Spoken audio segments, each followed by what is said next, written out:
Hello,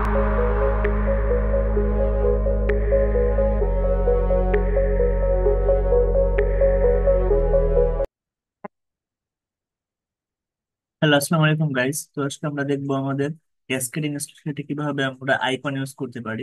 তো দেখতে পাচ্ছেন আপনারা অনেক ধরনের আইকন এখানে আছে। তো এখানে দেখেন ফেসবুকের আইকন আছে, ইনস্টাগ্রামের আইকন আছে, টুইটার আইকন আছে, তারপরে টিকটকের আইকন আছে। তো দেখেন এখানে বিভিন্ন কোয়ালিটির আইকন আছে। টিকটকের একটা আছে জাস্ট টিকটকের ব্ল্যাক আইকন, আর একটা আছে ব্ল্যাকের মধ্যে হোয়াইট আইকন। তারপরে দেখেন হোয়াটসঅ্যাপের আইকন আছে, ইউটিউবের আইকন আছে। তারপর যদি আপনি চান যে আপনার একটা মোবাইল ফোন আইকন নিতে, তাহলে মোবাইল ফোন আইকন নিতে পারবেন। তারপরে আছে ওয়েব ওয়ার্ল্ডের আইকন আছে, মানে এখানে হলো আপনার কোনো ওয়েবসাইটের অ্যাড্রেস দেওয়ার জন্য নেওয়া যেতে পারে। তারপরে একটা লোকেশনের জন্য নেওয়া যেতে পারে।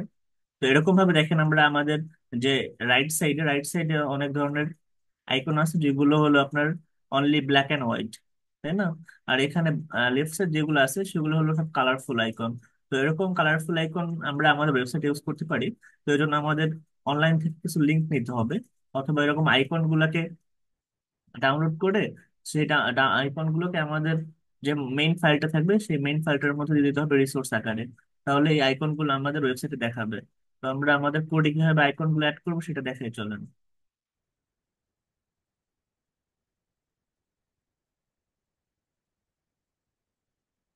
তো দেখো এখানে আমাদের যে আইকন দেওয়ার ক্ষেত্রে আমরা এখানে যেটা করছি, সেটা হলো আমরা কিছু লিঙ্ক দিছি, আমাদের ফন্ট অসম থেকে কিছু আইকনের লিঙ্ক দিছি। তো দেখো এখানে যে আমাদের যে পার্টটা আছে, স্ক্রিপ্ট সোর্স, ঠিক আছে, স্ক্রিপ্ট সোর্স https:/কি.ফন্টঅসম.com, ঠিক আছে। তো আমরা ফন্টঅসম থেকে কিছু আইকন নিতে চাই, এই জন্য আমরা ফন্টঅসমের আমাদের লিঙ্ক গুলা বসাই দিছি। তো এখানে আমাদের যে স্ক্রিপ্ট ট্যাগ আছে, তো স্ক্রিপ্ট ট্যাগের মধ্যে আমরা আমাদের ফন্টঅসমের ওয়েবসাইটের লিঙ্কটা দিয়ে দিচ্ছি, যে আইকন গুলো এখানে চলে আসবে, ঠিক আছে। তারপরে আমরা এইচন ট্যাগ ইউজ করছি, তো ফন্টঅসম আইকন লাইব্রেরি লিখে। তো তারপরে এখানে দেখো কিছু আইকন দিচ্ছি আমরা। ফন্টঅসম আইকন গুলা ক্লাউড, হার্ট, কার, ফাইল, বার, এরকম আইকন গুলা শো করবে। আর এখানে কিছু আইকন আছে যেগুলো কালারফুল, ঠিক আছে, সাইজ কালার।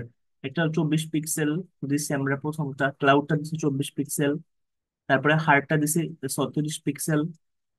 তারপর যেটা আছে আমাদের কারের যে আইকনটা, ওইটা হবে 48 পিক্সেল এবং কালার হবে রেড।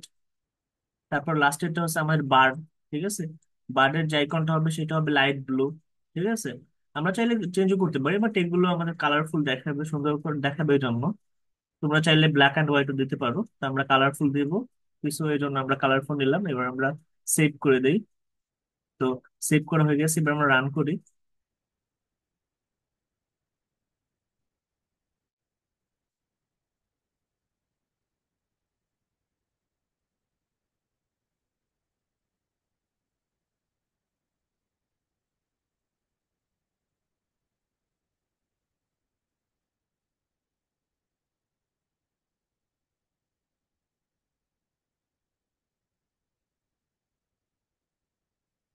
তো আমরা রান করে দিলাম।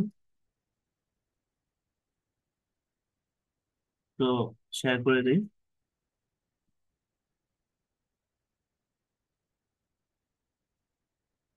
দেখো এখানে আমরা যে আইকন গুলো নিয়েছি অনলাইন থেকে, লিঙ্ক থেকে, সেই লিঙ্কটা বসাই দিয়েছি। সেই লিঙ্ক অনুযায়ী আমাদের রাইট সাইডে ব্ল্যাক অ্যান্ড হোয়াইট আইকন গুলো চলে আসছে, আর লেফট সাইডে আমাদের কালারফুল আইকন চলে আসছে। আমরা চাইলে যে কোনো একটা আইকন ইউজ করতে পারি আমাদের প্রয়োজন অনুযায়ী। তো এটা ছিল আমাদের সিএসএস আইকন।